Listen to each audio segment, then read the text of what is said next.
এই গরমে এই হচ্ছে আমার সাজ পোশাক, মানে এই যে একটা হট প্যান্ট পরে নিয়েছি আর একটা পিঙ্ক কালারের ক্রপ টপ।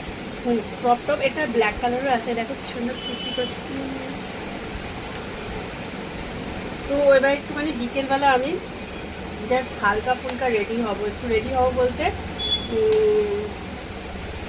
বিকেলবেলা একটুখানি মডার্ন জামানার মডার্ন বউরা মেয়েরা আমি সাধারণত কী করে থাকি, আমি তোমাদেরকে সেকেলের সেই বিকেলবেলা হলে কীভাবে একটুখানি সাজ পোশাক পরে কীভাবে রেডি হতো মা দিদিমা ঠাকুরা মাসি পিসিরা, তো এবার বিকেলে আমরা এখনকার জেনারেশনে কী করে থাকি। তো মুখটা ধুয়ে চলে এসেছি, ফেস ওয়াশও করিনি, প্লেন ওয়াটার দিয়ে মুখ ধুয়েছি।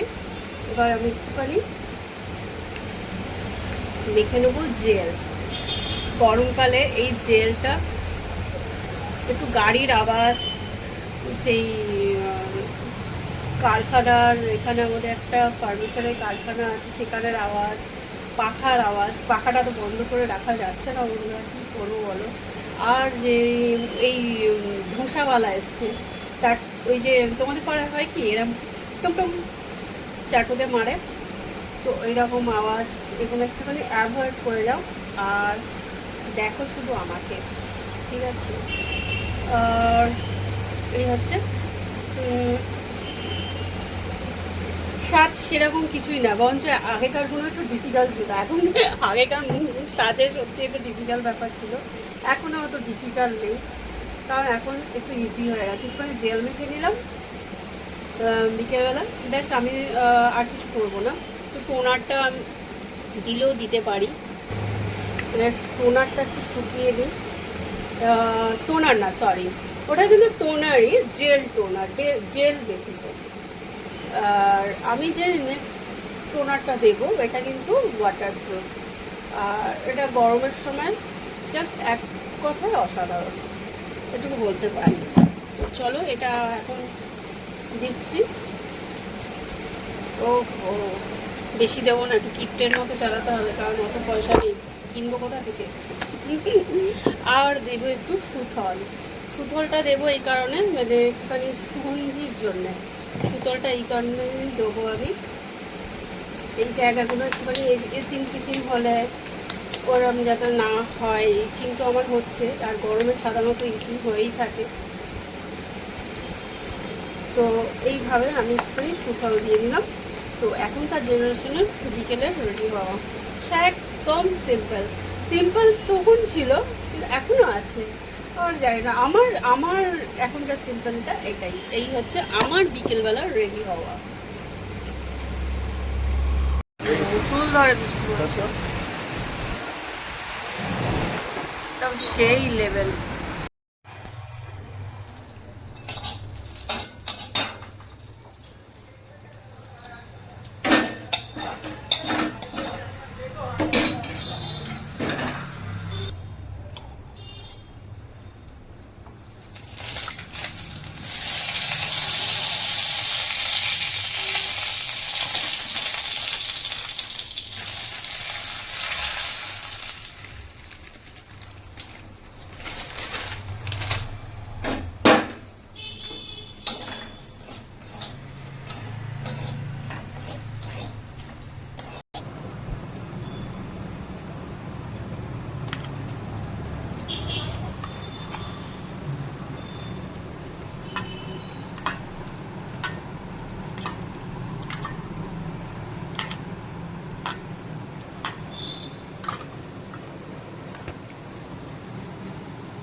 তো চলো, আমের সিজনে আম থাকলে ঘরে মিষ্টি খাওয়ার চিন্তা কি? মিষ্টি খেতে ইচ্ছে করছে, এই যে আমের বরফি, সুজি দিয়ে দুর্দান্ত একটি ঘরোয়া মিষ্টি হয়। তো আমি এটা বানিয়ে রাখলাম, যখন ইচ্ছে তখন খাবো। আমি কালকে বানিয়েছি, আজকে আজকে একদিন পুরো ফ্রিজে রেখে দিয়েছিলাম। এবার তোমরা সঙ্গে সঙ্গে খেতে পারো, একটুখানি জাস্ট আধা ঘন্টার মতো ফ্রিজে রেখে দেবে, ব্যাস তাহলেই হবে। তো চলো একটা টেস্ট করে দেখি, তোমাদের সামনেই একটা টেস্ট করে দেখছি। দারুণ, একদম এক্সিলেন্ট। এটা এই মিষ্টি কোনোদিন তোমরা কোনো মিঠাইয়ের দোকানে পাবে না, মিঠাইয়ের দোকানে এই মিষ্টি পাবে না কিন্তু। তোমরা এবার বানিয়ে খাও, খেয়ে কেমন লাগলো অবশ্যই কমেন্টে জানাও, কমেন্টে জানাতে ভুলবে না কিন্তু। টাটা।